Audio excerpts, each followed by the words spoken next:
오늘은 본문을 바탕으로 복된 눈물이라는 제목으로 하나님 말씀 증거하겠습니다.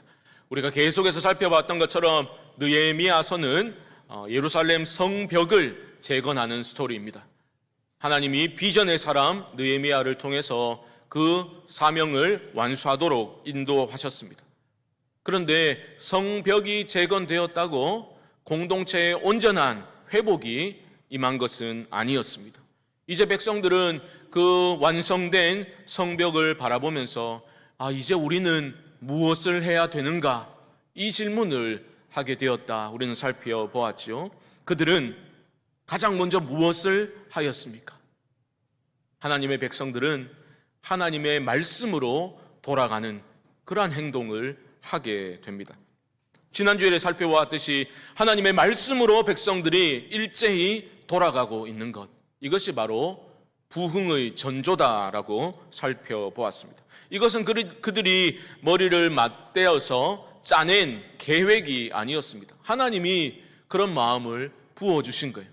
말씀에 향한 갈급함, 말씀을 사모하는 그 열정을 하나님이 그들 마음 가운데 부어주셨습니다. 목마른 사슴이 시냇물을 찾기에 갈급함 같이 하나님의 백성들이 타는 목마름을 가지고 하나님의 말씀을 들려주시오 그렇게 요청하는 모습이야말로 하나님이 기뻐하시는 모습이겠습니다. 하나님이 기뻐하시니 당연히 하나님이 은혜와 복을 부어주시게 됩니다. 그들에게 일어난 그 복이 무엇이었습니까? 6절 말씀은 이렇게 말하고 있습니다. 에스라가 위대하신 하나님 여호와를 송축하며 모든 백성이 손을 들고 아멘 아멘 응답하고 몸을 굽혀 얼굴을 땅에 대고 여호와께 경배하니라. 여러분, 우리에게 참된 복, 행복한 삶을 살아가기 위해서는 가장 먼저 하나님이 이런 은혜를 주시는 거예요. 바로 예배의 회복입니다. 창조주 하나님 앞에 겸손히 엎드려서 하나님을 높여 예배하는 예배의 회복이 그들 가운데 임하게 되는 거죠. 우리는 이런 모습을 보면서 기대하게 됩니다. 이제 하나님이 이 공동체 가운데 부흥의 은혜, 회복의 은혜를 베풀어 주시겠구나, 얼마 남지 않았구나라는 것을 우리는 기대하게 되는 겁니다. 저도 20년 이상 교회 사역을 했으니까요, 지난 사역들을 돌아보니 참 그런 공통점이 있는 것 같아요. 하나님이 공동체 안에 크던 작던 하나님이 기뻐하시는 회복의 역사를 이루실 때에 말씀을 향한 갈급함이 있었던 것 같습니다. 말씀에 대한 갈증이 있는 거죠. 말씀으로 돌아가야 된다는, 누가 가르쳐 주지 않더라도 그러한 갈망이 공동체 안에 일어나게 될 때에 은혜를 누렸던 그러한 체험이 분명히 있습니다. 교회만 왔다 갔다 하던, 정작 신앙에는 전혀 관심 없이 교회만 왔다 갔다 하던 청년들이 저를 찾아와서 전사님, 우리도 이제 성경 공부 좀 합시다, 이렇게 요청을 하였을 때 하나님이 우리 안에 무엇인가 행하고 계시구나라는 것을 확신하게 되었던 거죠. 점심 약속이 있으면 예배 끝나기도 전에 그냥 쓱 나가버리는 것이 아무렇지도 않았던 사람들이 하나님의 말씀을 읽을 때 자리에서 일어서게 되고, 그 말씀 앞에 고꾸라지게 되고, 말씀을 붙들어 살겠다는 결단의 기도가 터져나오는 모습을 보면서 하나님이 살아 역사하시는구나라는 그러한 체험이 있었던 것을 기억합니다. 물론 우리는 완벽한 삶으로 그 은혜에 보답하지는 못했습니다. 흔들리고 비틀거리고 넘어질 때도 있었습니다. 하지만 확신이 있었죠. 우리는 이렇게 부족하지만 변함없는 하나님 은혜 안에 우리가 살아가고 있구나, 확신이 있었습니다. 그 믿음으로 인해서 소망 가운데 살아갈 수 있었던 겁니다. 저는 우리 교회도 진정으로 하나님의 말씀으로 돌아가게 되는, 그 말씀에 우리의 모든 것을 걸 수 있는 그런 믿음의 결단과 순종이 우리 안에도 일어날 수 있게 되기를 주님의 이름으로 축복합니다. 오늘 본문은 지난 본문과 지난주일 본문과 연결해서 살펴보아야 되겠는데요, 그들이 말씀으로 돌아갔잖아요. 그럼 오늘 본문은 말씀으로 돌아가게 될 때 그들에게 어떤 구체적인 변화가 일어났던가, 그것을 집중적으로 보고자 합니다. 여러분 꼭 기억하십시오. 말씀으로 돌아가게 되면, 말씀의 은혜가 임하게 되면 이전의 삶과 결코 동일할 수 없습니다. 그게 은혜의 힘입니다. 은혜는 우리를 이전의 상태로 머물도록 내버려 두지를 않습니다. 오늘 본문에서 이런 것들을 우리가 분명히 발견하게 되는 거죠. 여러분 생각해 보십시오. 진정한 삶의 변화와 회복은 어떻게 일어나게 되겠습니까? 먼저 깨달음이 와야 됩니다. 깨달음. 어떤 깨달음입니까? 내 삶이 변화되려면 내가 이렇게 살면 안 되겠구나. 그런 깨달음이 와야 되는 거죠. 내가 지금 뭐 하고 있는 거지? 내가 무엇을 위해 지금 이렇게 시간과 물질과 에너지를 투자하며 아둥바둥 살고 있는 거지? 그런 깨달음이 오게 되어야 삶의 변화가 일어나게 되는 겁니다. 그게 깨달음의 힘입니다. 여러분, 삶의 근원적인 회복은 근본적인 깨달음이 있어야 합니다. 그것은 하나님과의 관계에서 오는 깨달음인 거죠. 우주 만물을 창조하신 그 하나님이 내 삶의 주인이시구나라는 깨달음이 있을 때에 우리의 삶의 근원적인 회복이 시작되는 겁니다. 내 삶의 주인이신 하나님 말씀을 내가 들어야지 라는 깨달음이 우리 안에 생겨야 한다는 겁니다. 여러분, 깨달아진 말씀이 우리에게 은혜로 역사하는 겁니다. 그 13명의 레위인들, 에스라 옆에 서 있었던 그 레위인들이 한 일이 바로 그것이었습니다. 7절 하반절을 보시면 이렇게 말하죠. 백성이 제자리에 서 있는 동안 그들에게 율법을 깨닫게 하였는데, 율법을 깨닫게 도와준 것이 바로 레위인들이 했던 일이었습니다. 그 당시 광장에 모인 백성들의 수가 대략 3만에서 5만 정도라고 추정을 합니다. 마이크도 없던 시절입니다. 3만 명에서 5만 명 되는 사람들이 어떻게 말씀을 듣고 이해할 수 있겠습니까? 그때 레위인들이 역할을 해준 거예요. 8절 말씀 보시죠. 하나님의 율법책을 낭독하고 그 뜻을 해석하여 백성에게 그 낭독하는 것을 다 깨닫게 하니, 깨닫다라는 동사가 계속 나오고 있죠. 보십시오. 에스라가 서서 하나님의 말씀 율법, 히브리어로 기록된 율법을 큰 소리로 읽습니다. 그런데 그 당시 이스라엘 백성들이, 유다 백성들이 사용했던 언어는 아람어이거든요. 그러니까 레위인들이 뭐냐면 히브리어로 에스라가 크게 읽으면 그것을 그들이 사용하고 있던 아람어로 통역해주고 있는 거예요. 번역해서 설명을 해주고 있는 겁니다. 대략 6시간 이상을 그들은 그렇게 말씀을 듣고 집중하고 있는 모습을 보여주었던 겁니다. 여러분, 여기서 꼭 기억해야 할 것은 그들이 들었던 것은 기발한 성경 해석이 아니었습니다. 수만 명이 모여 있는데 무슨 기발한 성경 해석이 있었겠습니까? 이것을 꼭 생각하셔야 돼요. 하나님의 말씀 그 자체에 능력이 있다는 것을 우리는 믿어야 하는 겁니다. 기발하고 기똥찬 해석이 있었던 게 아니라는 거죠. 듣도 보도 못한 그런 해석이 있었던 것이 아니고 무슨 신비 체험을 해가지고 대단한 간증을 통해가지고 말씀을 풀어준 것도 아니었습니다. 하나님의 말씀이 있는 그대로 선포되어지고 그 말씀 자체가 그들에게 능력으로 역사했다라는 겁니다. 여러분, 하나님의 은혜를, 이런 은혜를 사모하시기 바랍니다. 우리가 말씀을 들을 때에 내가 변화되기를 간절한 마음으로 내가 변화되기를 바라면서 그 말씀의 은혜가 내게 임하면 내 삶도 하나님이 기뻐하시는 삶으로 변화될 수 있다는 믿음을 가지고 말씀을 받으시기 바랍니다. 리더들은 목이 터져라 말씀을 전했고 백성들은 그 열악한 환경 속에서도 아랑곳하지 않고 말씀에 귀를 기울였습니다. 그때 영적인 스파크가 일어나고 그곳에 하나님의 임재가 가득하게 됩니다. 여러분, 하나님의 임재라는 것을 무슨 신비적인 현상으로만 생각하지 마십시오. 깨달아진 말씀입니다. 깨달아진 말씀이라고요.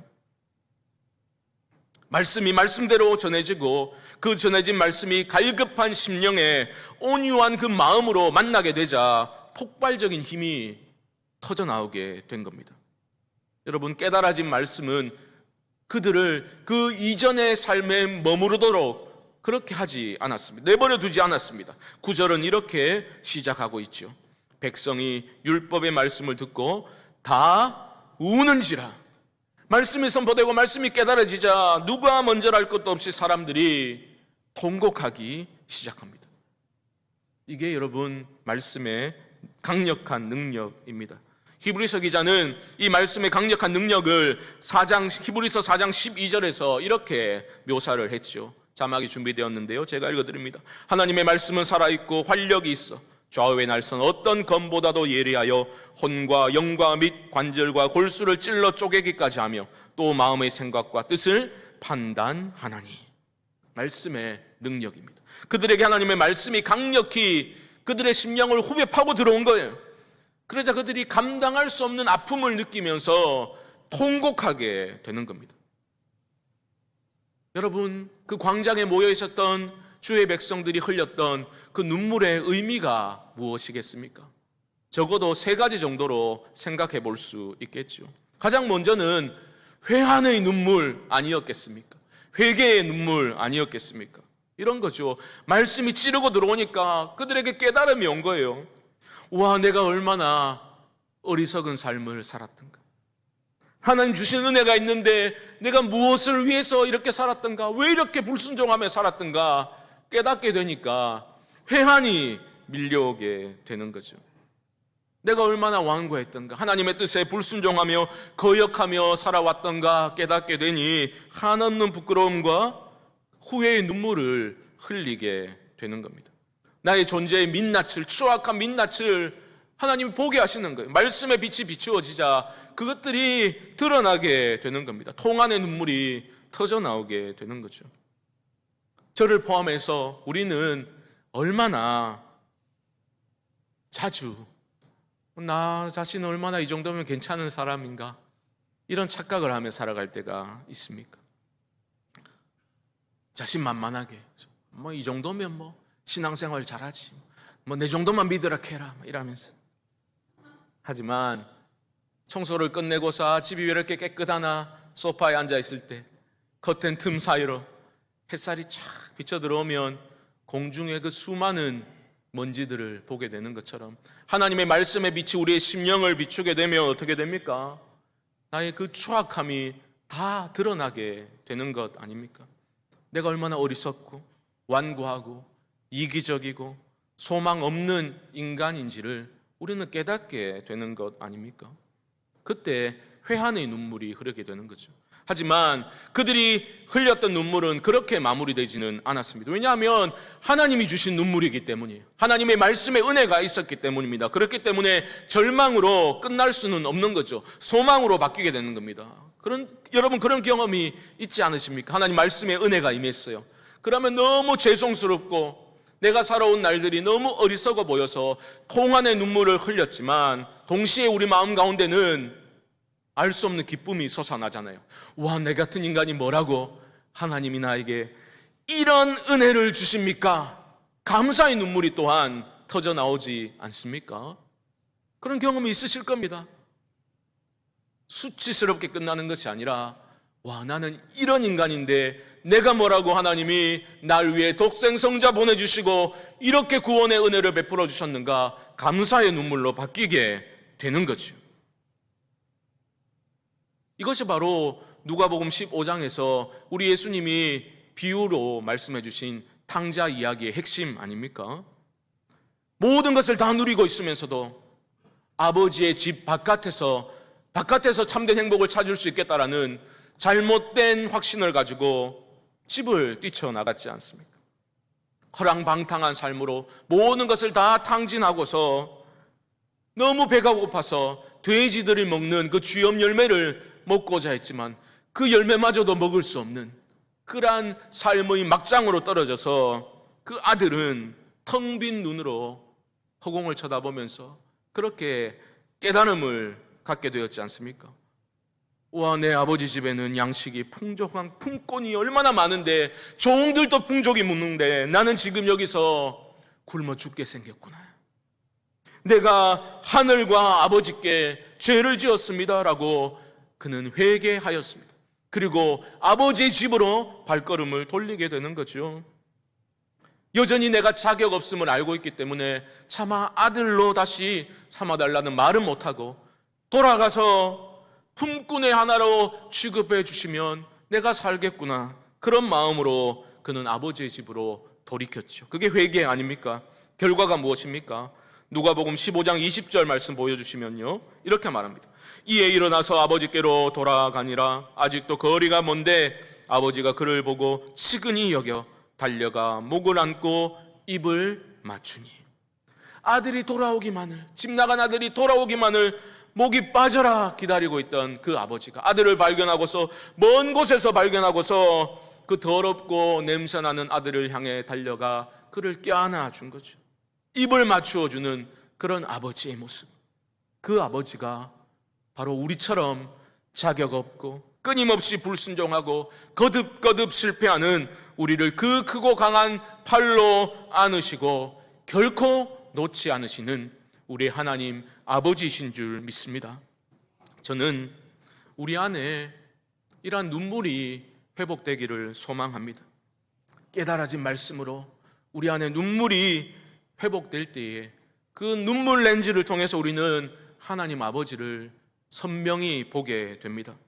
눈물에 비춰진 하나님 나라를 발견하게 될 것입니다. 아무 자격 없는 절망적인 나 자신만 보이는 것이 아니라 그 절망적인 상태에 결코 우리를 내버려 두지 않으시고 자신의 아들을 아낌없이 내어주신 은혜의 하나님 아버지를 우리는 만나게 될 것입니다.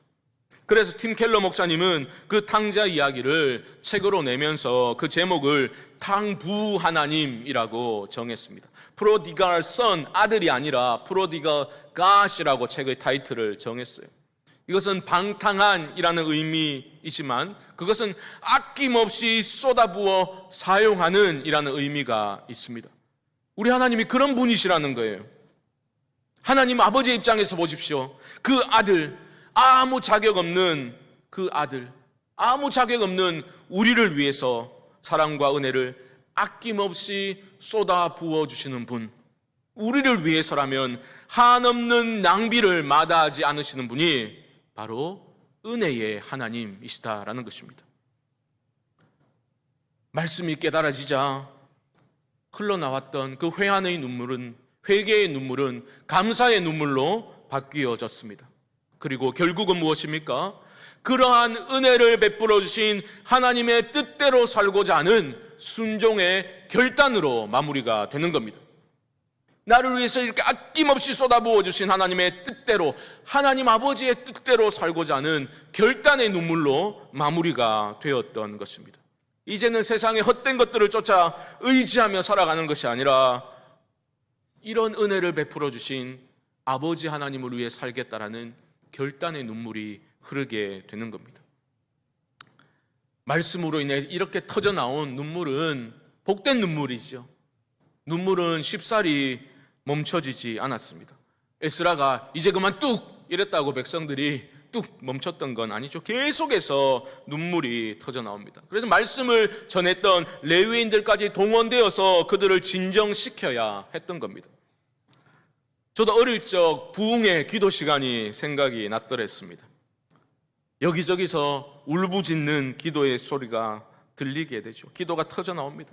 저쪽에서 주여, 통회의 눈물의 기도가 터져 나오고, 좀 잠잠해진가 싶으면 또 저쪽에서 주여, 아이고 좀 그만 집에 가자, 이런 마음이 어렸으니까 들 때도 있었지만 지금 돌이켜보면 그 컴컴한 예배당 안에서 터져 나왔던 그 눈물의 기도가 오늘날 우리에게 실종되어져 가고 있는 게 아닌가, 그런 생각을 할 때 참 마음이 답답해지는 것을 느낄 때가 있습니다. 여러분, 우셔야 돼요. 여러분, 언제 말씀 앞에서 울어보셨습니까? 나는 그런 냄비 신앙하고 아무 상관없는 사람이다. 여러분, 정신 차리셔야 합니다. 여러분, 언제 하나님의 은혜 때문에 눈물을 흘려보셨습니까? 저는 우리 교회 안에 하나님의 말씀 앞에서 말씀이 선포될 때에 회개의 눈물과 그 은혜에 대한 감사의 눈물과 결단의 눈물이 터져 나올 수 있게 되기를 주님의 이름으로 축복합니다. 여러분, 울 때는 울어야 합니다. 드라마 보면서 찔찔 잘 울면서 말씀 앞에는 울지도 못하고 강팍한 심령으로 형식적으로 예배 드리는 모습에서 벗어나야 하는 겁니다. 잦아들지 않는 그 울음을 진정시키기 위해서 레위인들까지 그렇게 동원이 되었죠. 9절 말씀 다시 보시면 이렇게 말합니다. 백성이 율법의 말씀을 듣고 다 우는지라 총독 느헤미야와 제사장 겸 학사 에스라와 백성을 가르치는 레위 사람들이 모든 백성에게 이르기를 오늘은 너희 하나님 여호와의 성일이니 슬퍼하지 말며 울지 말라 하고 울음을 그치라라고 그렇게 달래고 있습니다. 왜냐하면 이 날이 성일, 거룩한 날이기 때문이다라는 것이 이유였습니다. 이 날은 나팔절 7월의 첫날이라 말씀드렸죠. 레위기 23장 24절 이하를 보면 나팔절에 대해서 이렇게 설명을 하고 있습니다. 자막을 보십시오. 이스라엘 자손에게 말하여 이르되 일곱째 달 곧 그 달 첫날은 너희에게 쉬는 날이 될지니 이는 나팔을 불어 기념할 날이요 성회라 어떤 노동도 하지 말고 여호와께 화제를 드릴지니라. 나팔절에는 아무 노동도 하지 말고 안식일로 지키라, 기뻐하며 지키라라고 명령하고 있습니다. 왜냐하면 그 안식일은 여러분, 안식일 계명을 주실 때 하나님은 너희를 애굽에서 구원해낸 그 구원의 하나님으로 인하여 아무 노동도 하지 말고 기뻐하라 명령하셨거든요. 그것이 신명기 5장 15절의 말씀입니다. 제가 읽어드립니다. 너는 기억하라. 네가 애굽 땅에서 종이 되었더니 내 하나님 여호와가 강한 손과 편팔로 거기서 너를 인도하여 내었나니 그러므로 내 하나님 여호와가 내게 명령하여 안식일을 지키라 하느니라. 이 말씀이 생각났던 겁니다. 그러니까 그 눈물 흘리고 있는 자들을 향해서 오늘은 기쁨의 날이야, 구원의 은혜를 기뻐하는 날이야, 그만 슬퍼해라고 진정시키고 있는 겁니다. 물론 우리가 살펴본 것처럼 백성들의 눈물은 슬픔의 눈물만은 아니었죠. 그 안에는 감사의 눈물이 있었고 결단의 눈물도 있었습니다. 어쨌든 계속해서 울음이 그치질 않자 그들을 그만 울어, 기뻐해야지, 즐거워해야지라고 달래고 있는 겁니다. 느헤미야도 이렇게 말합니다. 10절 말씀 보십시오.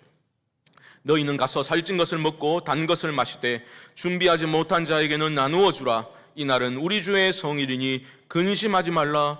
여호와로 인하여 기뻐하는 것이 너희의 힘이니라 하고. 아멘. 놀라운 말씀입니다. 울지 말고 좋은 것을 먹고 마시라. 그리고 준비되지 못한 자들에게 나누어 주라. 함께 기뻐하고 즐거워하고 있습니다. 여러분, 은혜가 임하게 되면 이렇게 나누어 주는 거예요. 베풀고 기뻐하는 거예요. 함께 기뻐하는 겁니다. 여러분, 인생의 참된 기쁨과 행복은 언제 임하게 됩니까? 오늘 말씀은 분명히 우리에게 알려주고 있습니다. 여호와로 인하여 기뻐할 때라고 말하고 있습니다. 여호와로 인하여 기뻐하는 것이 너희의 힘이니라. 하나님의 말씀입니다. 여기서 힘이니라 해서 힘이라는 단어는 다른 구절들에서는 피난처, 산성, 요새라는 단어로 번역되기도 했습니다. 무슨 말입니까? 우리가 여호와 하나님으로 인하여 기뻐하면 그 어떤 대적들의 공격으로부터라도 하나님은 우리를 보호하신다라는 의미입니다. 강한 손과 편팔로 구원하신 그 하나님께서 우리의 산성이 되어주시고 요새가 되어주시기 때문에 우리는 안전히 그 품 안에 거할 수 있다라고 말씀은 약속하고 있는 것입니다. 그러므로 사랑하는 성도 여러분, 인생의 위기 가운데서 특별히 내 삶의 무게로 인해서 내가 짓눌려 있을 바로 그때에 구원의 하나님께로 피하실 수 있기를 바랍니다. 예수 그리스도의 십자가를 통해서 이미 확증해 주신 그 우리를 향한 하나님의 사랑을 기억하시고 자격 없는 나 자신을 위해서 하나님은 그 은혜와 사랑을 한없이 낭비하고 계신다라는 것을 여러분 기억하시면서 그 아버지의 품으로 달려가실 수 있기를 바랍니다. 지금 이 시간에도 여전히 여러분들에게 말씀하고 계시는 그 하나님께 여러분 믿음으로 반응하시기 바랍니다. 그 구원의 복된 말씀에 우리가 믿음으로 반응하여 우리 안에 회개의 눈물이 회복되고 감사의 눈물이 터져나오고 결단의 눈물로 이어져서 언제나 내 구원의 산성이 되어주시는 그 하나님 안에 온전히 거하는 거룩하고 복된 삶이 열려질 수 있기를 주님의 이름으로 축복합니다. 우리 안에 복된 눈물이 회복되고 이 한 주간 여호와 하나님으로 인하여 기뻐하는 승리의 삶을 우리 모두가 살아낼 수 있기를 주님의 이름으로 간절히 축원드립니다.